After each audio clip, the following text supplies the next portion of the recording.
Let's talk about the Eastern Conference standings, though, because obviously there's still plenty that has to get worked out and has to ultimately shake out. I mean, take a look at this.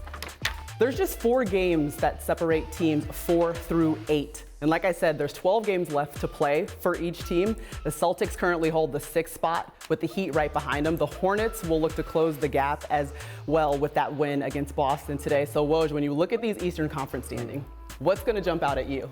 Well, the fact that I'm told Charlotte is probably about a week away from getting LaMelo Ball back in the lineup. Here we go. Here we go. You know, he went out with that fractured wrist, recovered faster than they imagined. They thought he might be out for the season. Ball wants to play. He pushed to come back.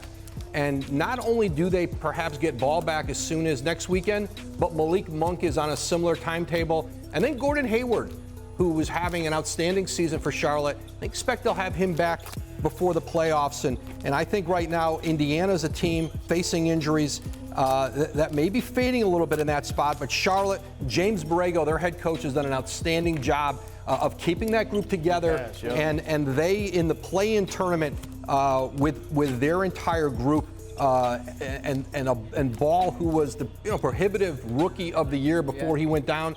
We'll see him and Anthony Edwards probably fight that out down the stretch. Charlotte, the Queen City, they just all rose up when you said that because every time we watch LaMelo Ball, I mean, you never know what's going to happen, leading all rookies in assists, but he has missed 18 games. Jay Rose, though, usually when you look at the standings, the first thing you do is go, okay, 7 through 10, play-in tournament, what's that going to look like? I love the play-in tournament so much because we're talking about the bottom part of conferences, and it's terrific intrigue. We talked about Memphis yesterday, now we're talking about Charlotte. Let's put it up there, please, Nicholas Tuss, and show everybody how I think the play-in is going to play out. Yes. Okay, the Heat and the Hornets will play for that 7th spot. Jimmy Butler and Bam are going to make sure they get it.